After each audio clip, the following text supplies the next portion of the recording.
अस्सलाम वालेकुम दोस्तों, अॼु जे हिन वीडियो में मां तव्हां सभिनी दोस्तनि खे हिकु नई ख़ुशख़बरी ॾियण वारो आहियां।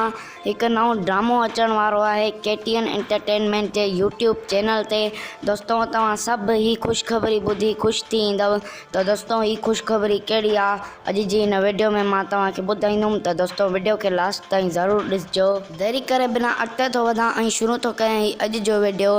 दोस्तों सभ खां पहिरियां त मां तव्हांखे ॿुधाए छॾियां त हिन ड्रामो कॉमेडी आहे ऐं हिन ड्रामे जो नालो आहे लॾो पाॾे ते।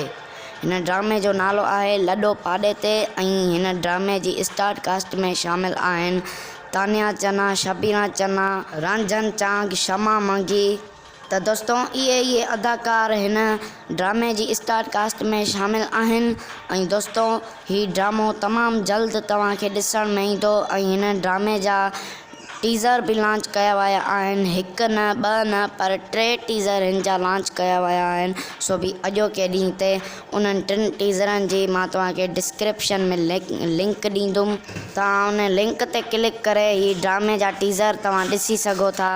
दोस्तों हिन ड्रामे में एक्शन त कोन्हे पर ही ड्रामो तव्हांखे खिल ॾियाराईंदो, भोग मस्ती इहे सभु कुझु हिन ड्रामे में आहे। जीअं तव्हां मश्करनि जे ॻोठ में तव्हां ॾिसंदा हुयव या पींघे में पधरा जेको ड्रामो हूंदो, इहो सभु कुझु तव्हांखे हिन ड्रामे में ॾिसण में ईंदो। त दोस्तों तमामु जल्दी ड्रामो तव्हांखे ॾिसण में ईंदो ऐं हिन में किरदार कहिड़ा आहिनि, उन्हनि जा नाला छा आहिनि, शमा मंगी जा नालो छा आहे हिन ड्रामे में, या इहे शबीना चन्ना जो या तानिया चन्ना जो कहिड़ो नालो आहे हिन ड्रामे में, इहो बि मां तव्हांखे ॿुधायां थो।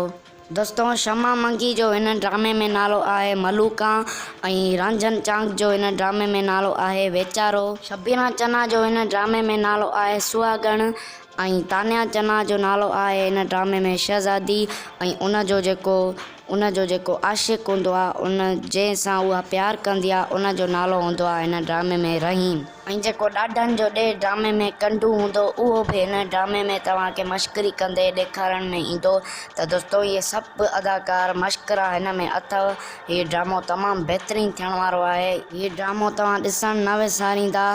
हे जेकॾहिं हिन ड्रामे जा जेकॾहिं तव्हां टीज़र ॾिठा आहिनि त कमेंट सेक्शन में ॿुधायो त हिन ड्रामे जा टीज़र कीअं आहिनि, सुठा आहिनि या बेकार आहिनि। कमेंट सेक्शन में पंहिंजी राय ज़रूरु ऐं वीडियो सुठी लॻी हुजे तिन खे लाइक कजो ऐं अहिड़ा वीडियो ॾिसण जे लाइ, अहिड़ी नई अपडेट ॿुधण जे लाइ असांजे चैनल मुदस्सिर अली TV खे सब्सक्राइब ज़रूरु कयो।